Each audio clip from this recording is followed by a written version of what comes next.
அஸ்ஸலாமு அலைக்கும் வரஹ்மத்துல்லாஹி வபரகாத்துஹு. அல்ஹம்துலில்லாஹி ரப்பில் ஆலமீன். வஸ்ஸலாத்து வஸ்ஸலாமு அலா அஷ்ரஃபில் முர்சலீன் வ அலா ஆலிஹி வ ஸஹ்பிஹி அஜ்மஈன். அம்மா பஅத். قال الله تعالى في حديث قدسه: الصوم لي وأنا أجزي به. معجز القول والفعل كريم الخلق والخلق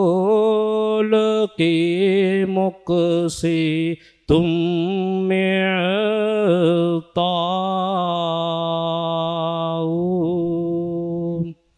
எல்லா புகழும் அல்லாஹ்வுக்கே உரியது. அல்ஹம்துலில்லாஹ்.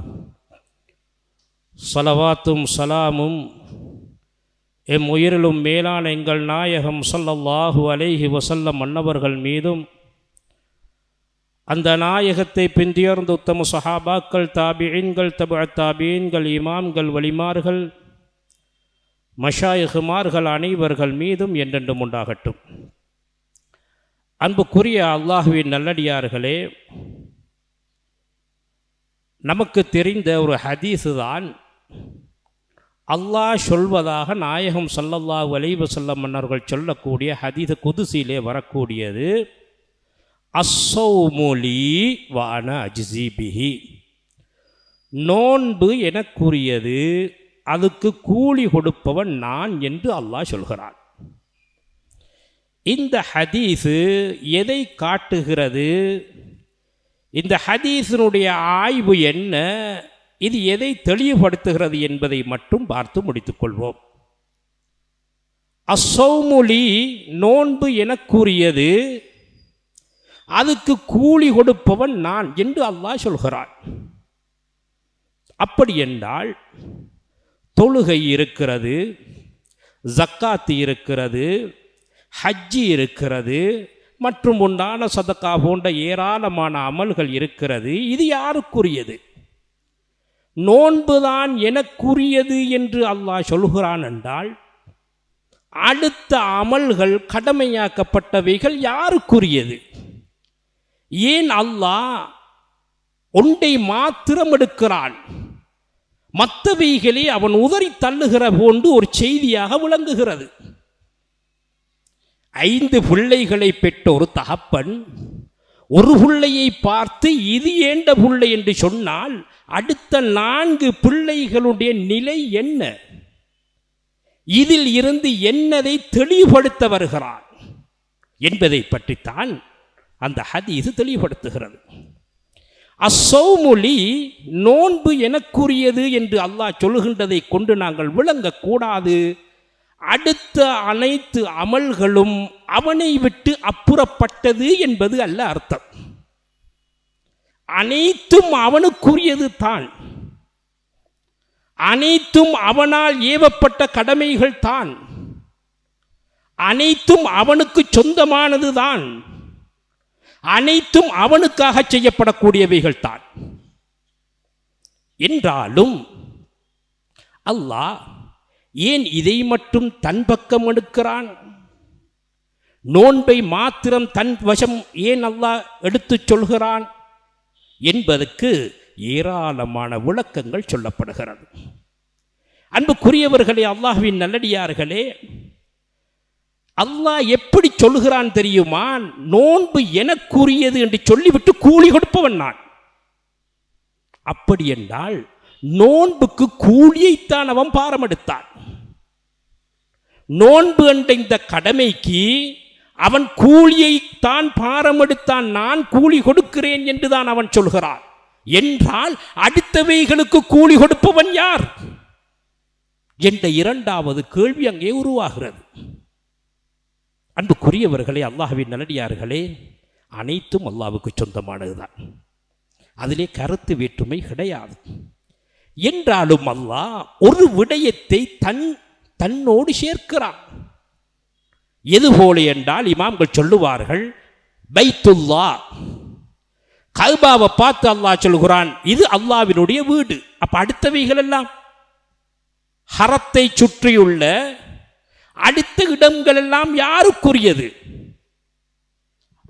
கஅபாவை பார்த்து அல்லாஹ் சொல்கிறான் பைத்துல்லா, இது ஏண்ட வீடு, அல்லாஹ்வினுடைய வீடு என்றால் அடுத்த இடங்கள் எல்லாம் யாருக்குரியது என்றால், அன்புக்குரியவர்களே, எல்லாம் அல்லாஹ்வுக்குரியதுதான். என்றாலும் எனக்கு என்று ஒன்றை அவன் குறிப்பாக்கினது, நான் ஒரு விடயத்தை கையிலே வைத்திருக்கிறேன். அதை நான் ஏன் கையிலே எடுத்தேன் என்றால், அது எல்லாத்தையும் விட ஒரு முக்கியத்துவம் என்பதை காட்டுவதற்காக வேண்டி. ஹரம் என்ற அந்த முழு எல்லையும் அல்லாஹ்வுக்குரியதுதான்.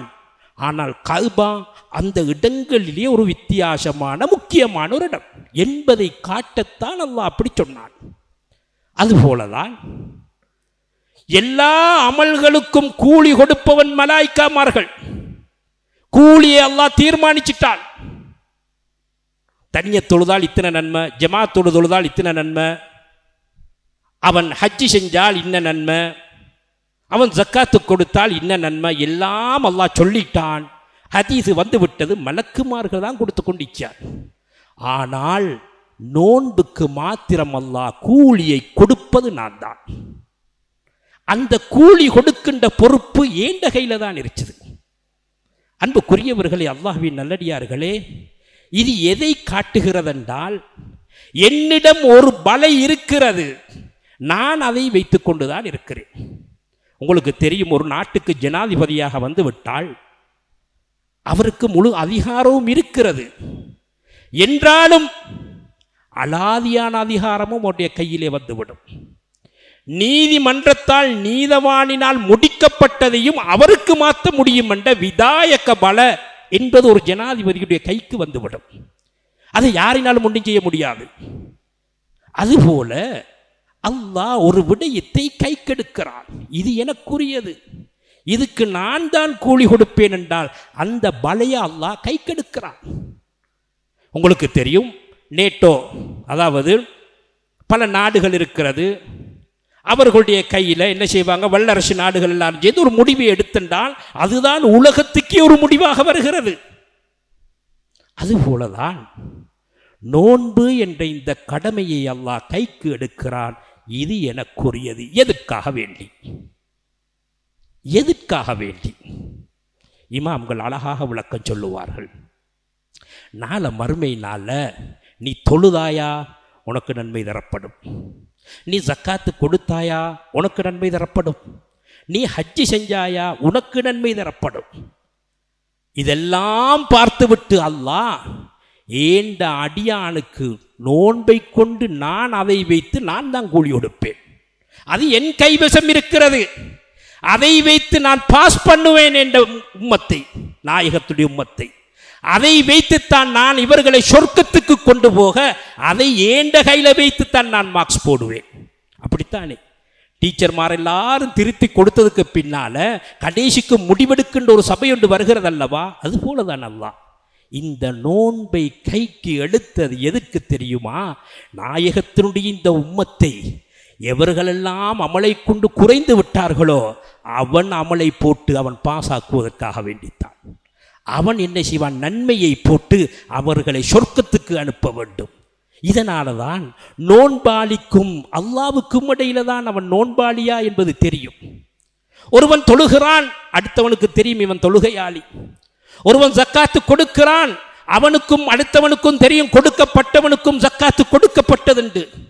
ஒருவன் ஹஜ்ஜி செய்கிறான், முழு ஊருக்கும் தெரியும் இவன் ஹஜ்ஜிக்கு போகிறான் என்று. நோன்பு மட்டும் அவனுக்கும் அல்லாவுக்கும் இடையிலே இருக்கிறது. இதை வேற யாருக்கும் அடைய முடியாது, இதை வேற யாருக்கும் தெரியப்படுத்த முடியாது, இதை வேற யாரும் என்ன செய்ய முடியாது, விளங்கிக் கொள்ள முடியாது. அதனால் அல்லாஹ் சொல்கிறான், எனக்கும் என்ற அடியானுக்கும் இடையிலே தான் அது இருக்கிறது. எனக்கும் என்ற அடியானுக்கும் இடையிலே இருக்கின்ற இந்த அமலுக்கு அது எனக்குரியதாக நான் எடுத்துக்கொண்டேன், அதுக்கு கூலியை நாளை மறுமை நாளே நான் தான் வழங்குவேன். சுபஹானல்லாஹ். இமாம்கள் விளக்கம் சொல்லுவார்கள், நாளை மறுமை நாள பட்டோலையில் அடியானுடைய என்ன செய்கிறான், தொழுகைக்குரியது வந்துவிடும், எல்லா நன்மைகளும் அவன் வந்து வந்து வந்து இருக்கின்ற பொழுது கடைசியாக அவன் எதை எதிர்பார்ப்பான்? அல்லாஹ்வினுடைய கூலியை எதிர்பார்ப்பான். அல்லாஹ் அவன் தருகிறதாக சொல்லியிருக்கிறானே, அதுதானே முடிவு, கடைசி அதுதான் அவனுடைய கையிலே இருக்கிறது. அவன் எப்படி தெரியுமா கொடுப்பான்? இமாம்கள் சொல்லுவார்கள், அள்ளி அள்ளி அவன் கூலியை கொடுப்பான், அள்ளி அள்ளி கொடுத்து விடுவான். என் அடியானுக்கு அள்ளி கொடுப்பான். அதுக்காக வேண்டித்தான் இந்த நோன்பை எனக்குரியது, அதுக்கு கூலி கொடுப்பவன் நான் என்று அல்லாஹ் சுப்ஹானஹு வ தஆலா சொல்கிறான். கண்மணி நாயகம் ஸல்லல்லாஹு அலைஹி வஸல்லம் அன்னவர்கள் நமக்கு சொல்லி காட்டியிருக்கிறார்கள். எனவே அன்புக்குரியவர்களே, அல்லாஹ்வின் நல்லடியார்களே, இந்த நோன்பு ஏனைய அமல்களோடு ஒப்பீட்டு ரீதியாக பார்க்கும் பொழுது ஒரு வித்தியாசமாகிறது. ஏன் வித்தியாசமாகிறது என்றால், அல்லாஹ் அதை தனது கரம் எடுத்து அவன் கூலி கொடுக்கக்கூடிய இடத்துக்கு வருகிறான் என்று சொன்னால், இது அடியானுக்கும் அவனுக்கும் இடையிலே இருக்கின்ற ஒன்றாக இருந்து கொண்டிருக்கிறது என்பதை நாங்கள் விளங்கிக் கொள்ள வேண்டும். ரசூலுல்லாஹி ஸல்லல்லாஹு அலைஹி வஸல்லம் அவர்கள் சொல்கின்றார்கள், ஷஹ்ருல் முவாசாத், ஷஹ்ருல் முவாசாத், ஒருவருக்கு ஒருவர் உதவி செய்கின்ற மாதம், ஒருவருக்கு ஒருவர் கருணை காட்டக்கூடிய மாதம் என்று ஹதீஸினுடைய தொடரிலே ரசூலுல்லாஹி ஸல்லல்லாஹு அலைஹி வஸல்லம் அவர்கள் சொல்லி காட்டுகின்றார்கள். அன்புக்குரியவர்களே, அல்லாஹ்வின் நல்லடியார்களே, ஒரு செய்தி, ஒரு பல்கலைக்கழகத்தில் பட்டமளிப்பு விழா. அவர்களெல்லாம் 50 பேருக்கு பட்டமளிப்பு விழா ஒரு பல்கலைக்கழகத்தில் நடக்கிறது. நடந்து முடிந்ததுக்கு பின்னால் படித்து கொடுத்த பல்கலைக்கழக ஆசிரியர் உபவேந்தர் 50 பேரையும் கூப்பிட்டார். கூப்பிட்டு, நீங்கள் எல்லாரும் டிப்ளோமா பட்டம் பெற்று விட்டீர்கள், 50 பேரும் பாஸ் பண்ணி அதுக்குரிய சர்டிபிகேட்டை எடுத்து நீங்கள் எல்லாரும் என்ன செஞ்சிட்டீங்க? பாஸ் ஆகிட்டீங்க. இப்ப நீங்கள் எல்லாரும் போக போறீங்க. ஒரு கேள்வி மட்டும் கேட்கிறேன், இதுக்கு மாத்திரம் விடை சொல்லுங்கள். நான் ஒரு கேள்வி மட்டும் கேட்கிறேன், அந்த கேள்விக்கு நீங்கள் யார் வேணுமென்றாலும் விடை சொல்லுங்கள். 50 பேரும் சொல்ல வேண்டும் உங்களுடைய கருத்துக்களை. ஏனென்றால் கடைசி பரீட்சை, கடைசி இதுதான் எனக்கு ஒன்றாக இருக்கிறது. அப்பொழுது அந்த ஆசிரியர் சொல்கிறாரு, என்ன தெரியுமா கேள்வி? இருளுக்கும் வெளிச்சத்துக்கும் என்ன வித்தியாசம்? இருட்டென்றால் என்ன, வெளிச்சம் என்றால் என்ன? இதுக்கு நீங்கள் விளக்கம் சொல்ல வேண்டும், ஒருவராக சொல்லுங்கள். அப்படி கேட்ட பொழுது பட்டம் பெற்றவர்களே ஒருவர் எழும்பி சொல்கிறார், ஆசிரியர் அவர்களே, வெளிச்சம் என்றால் இருள் இருக்காது, இருள் என்றால் அங்கே வெளிச்சம் இருக்க முடியாது. ரெண்டும் ரெண்டுக்கு எதிர்பாரானது, ஒத்தது அல்ல, எதிரானது. சரி, உண்ட கருத்து அப்படி. இரண்டாவதால், வெளிச்சம் என்றால் கண்ணுக்கு தெரிபடும், இருட்டென்றால் கண்ணுக்கு தெரிபடாது. ஒன்றையும் விளக்கம் சரி, எனக்கு சரியாக படல. அடுத்தவர் சொன்னார், வெளிச்சம் என்றால் இன்னார் இன்னார் என்று நல்லாக தெரிபடும். இது இஸ்மாயில், இது முகம்மது, இது ஃபாரூக் என்று தெரிபடும்.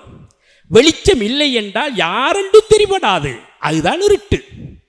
அதுவும் எனக்கு சரியாக விளங்கல. அடுத்தவர் சொன்னார், வெளிச்சம் என்றால் என்ன தெரியுமா? மாமரம் மாமரமாக தெரிபடும், இருட்டென்றால் எந்த மரமும் தெளிவாக தெரிபடாது. அன்புக்குரியவர்களே, அல்லாஹ்வின் நல்லடியார்களே, 50 பேரும் இருட்டுக்கும் வெளிச்சத்துக்கும் விளக்கம் சொல்கின்றார்கள். இருள் என்றால் என்ன, வெளிச்சம் என்றால் என்ன? எல்லோருடைய கருத்தையும் கேட்ட அந்த ஆசிரியர் சொன்னாரு, எதுவும் எனக்கு சரியாக படல. நீங்க சொன்ன விளக்கம் இருட்டுக்கும் வெளிச்சத்துக்கும் எதுவுமே சரியான விளக்கமாக எனக்கு தென்படல என்று சொன்ன பொழுது 50 மாணவரும் திரும்பி நின்றுட்டாங்க. அப்ப நீங்க சொல்லுங்க, நாங்க சொன்னது சரியில்லை, எனக்கு நாங்க சொன்னது விளக்கம் அல்ல என்றால், இவ்வளவு பேர் சொல்லியும் ஒன்றும் சரியில்லை என்றால், சரி நீங்களாக சொல்லுங்களேன் என்று ஆசிரியரை பார்த்து கேட்ட பொழுது ஆசிரியர் சொன்னார், என்ன தெரியுமா? இருட்டென்றால் என்ன, வெளிச்சம் என்றால் என்ன தெரியுமா? ஓண்ட உள்ளத்தில் என்றைக்கு மற்றவனை பற்றி உள்ள கவலையும் ஏக்கமும் அவனுக்கு உதவி செய்ய வேண்டும் என்ற கொள்கை வருகிறதோ அதுதான் வெளிச்சம். மற்றவன் இல்லை, நான் மட்டும்தான் என்ற குடும்பம் என்ற ஒரு நிலை என்று உள்ளத்தில் எப்போ வருகிறதோ அதுதான் இருள் என்று மாணவர்களுக்கு வழங்கப்படுத்துகின்றார்கள். அன்புக்குரியவர்களே, அல்லாஹ்வின் நல்லடியார்களே, இதைத்தான் நாயகம் ஸல்லல்லாஹு அலைஹி வஸல்லம் மன்னவர்கள் ஷஹருல் முவாசாத், ஒருவருக்கு ஒருவர் உதவி செய்யக்கூடிய மாதம் இந்த மாதம். இதுதான் வெளிச்சம். எங்களுடைய உள்ளத்தில் என்றைக்கு மற்றவன் தெரிபடுகிறதோ, எங்களுடைய உள்ளத்தில் அண்டை வீட்டான் எப்போ தெரிபடுகிறதோ, எங்களோட உள்ளத்தில் கஷ்டவாளி என்றைக்கு தெரிபடுகிறதோ, எங்களோட உள்ளத்தில் அடுத்தவனுக்கு உதவி செய்ய வேண்டுமே என்ற நிலை எப்போ தெரிபடுகிறதோ அதுதான் வெளிச்சம். என்றைக்கு மற்றவன் இல்லை, நான் மாத்திரம், நான் குடும்பம் மாத்திரம் என்ற நிலை எங்களுடைய உள்ளத்தில் இருக்கும் காலமெல்லாம் எங்களுடைய உள்ளத்திலே என்ன இருக்கிறது என்று சொன்னால் அதுதான் இருட்டாக, அதுதான் கருப்பாக இருக்கிறது என்று விளக்கம் சொன்ன பொழுது அந்த மாணவர்கள் எல்லாம் திகைத்து போகின்றார்கள். அன்புக்குரியவர்களே, அல்லாஹ்வின் நல்லடியார்களே, இதைத்தான் இமாமுனா பூசரி நாயகம் மன்னவர்கள் ஹம்சியாவிலே சொல்லும் பொழுது மோஜிசுல் கௌலி வல் ஃபி ஆலி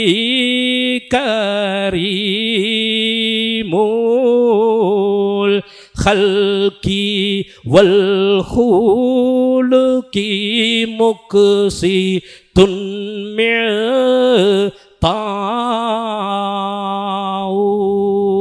அழகான வார்த்தைகள், நாயகத்தை சொல்லுகின்ற வார்த்தைகள். மோஜிசுல் கௌல், நாயகம் பேசினால் அற்புதம். நாயகத்தினுடைய பேச்சு இருக்கிறதே, வாயினால் வந்த வார்த்தைகள் மோஜிசாத்து. எதை அந்த நாயகன் நாவினால் பேசினார்களோ அவ்வளவுமே அற்புதம், மோஜிசாத்தாகத்தான் இருந்தது. வல்ஃபியால், செஞ்ச செயல்களும் மோஜிசாத்து தான். அன்புக்குரியவர்களே, அல்லாஹ்வின் நல்லடியார்களே, நாயகம் பேசின வார்த்தையும் தான், நாயகம் ஒன்றை செஞ்சாலும் அது கூட அற்புதமாகத்தானே இருந்தது. அதுதான் நாயகம். கரீமுல் ஹல்கு வல் ஹுலுக். அது மாத்திரமா, ரசூலுல்லாஹி ஸல்லல்லாஹு அலைஹி வஸல்லம் மன்னவர்களுடைய படைகோலம் சங்கையானது. வல் ஹுலுக், குணமும் சங்கையானவர்கள். நாயகத்துடைய குணமும் சங்கை, நாயகத்தினுடைய மனிதாபிமானம் என்ற படைகோலமும் சங்கையானவர்கள். முக்குசி துன், நீதமுடையவர்கள். எந்த நேரத்திலையும் அல்லாஹ்வுடைய ரசூல் நீதம் செலுத்தக்கூடிய நாயகம். நீதத்துக்காகத்தான் நின்றார்கள். அது யாராக இருந்தாலும் முக்குசி துன், நாயகம் நீதம் செலுத்தக்கூடியவர்கள். மிஅதாவு, அள்ளி அள்ளி மற்றவனுக்கு தான் கொடுத்த கொடையாளி.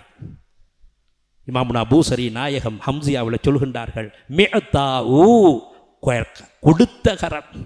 என்றைக்கும் நான் மட்டுமல்ல, என்றைக்கும் என்ற குடும்பம் மட்டுமல்ல, மற்றவனுக்காகத்தான் கொடுத்தார்கள், அள்ளி கொடுத்தார்கள். அது மாத்திரமல்ல, நாளை மறுமை நாளில கூட இந்த உம்மத்துக்காகத்தான் கொடுக்க போகின்றார்கள். இந்த உம்மத்துக்காகத்தான் வைத்திருக்கின்றார்கள். இந்த உம்மத்துக்காக வேண்டித்தான் தயார் பண்ணி இருக்கின்றார்கள். இந்த உம்மத்துக்காக வேண்டித்தான் நாயகம் நாளை மறுமை நாளே வாதாட ஷஃபாத்து செய்ய இருக்கின்றார்கள் என்று சொன்னால், நாயகத்துடைய கொடைக்கு சமமாக உலகத்திலே எதுவுமே கிடையாது. கொடுக்கின்ற குணமும் கொடுக்கின்ற நிலையும் நாயகத்துக்கு இந்த உலகத்தில் மாத்திரமல்ல, நாள மறுமை நாளும் அதுதான். புகாரிலே வரக்கூடிய ஹதீஸ், ஒவ்வொரு நபிமாராக போவார்கள். எல்லா நபிமார்களும் அல்லாஹ்வுடைய ரசூல் உயிரிலும் மேலான நாயகம் ஸல்லல்லாஹு அலைஹி வஸல்லம் மன்னவர்களைத்தான் காட்டுவார்கள். உம்மத்தி உம்மத்தி, நாள மறுமை நாள கூட இந்த உம்மத்தை தான் கேட்பார்கள். எல்லா நபிமார்களும் நஃப்சி நஃப்சி, புகாரியில் வரக்கூடிய ஹதீது, என்ன காப்பாத்து, ஏண்ட நஃப்ஸை காப்பாத்து என்று சொல்கின்ற நேரத்தில் கூட நாளை மறுமை நாளிலே உயிரிலும் மேலான நாயகம், கொடை கொடுக்கின்ற நாயகம் ஏண்ட உம்மத்து தாயா அல்லாஹ், நான் அல்ல, ஏண்ட உம்மத்து, என்னை ஏற்றுக்கொண்ட சமுதாயம், களிமா சொன்ன சமுதாயம். அன்புக்குரியவர்களே, அல்லாஹ்வின் நல்லடியார்களே, இப்படி ஷஃபாத்து செய்கின்ற பொழுது, அல்லாஹ்வுடைய ரசூல் இப்படி இந்த உம்மத்துக்கு ஷஃபாத்து செய்கின்ற பொழுது அல்லாஹ் என்ன செய்வான்? நாயகம் கேட்டால் கொடுக்காமல் இருப்பானா?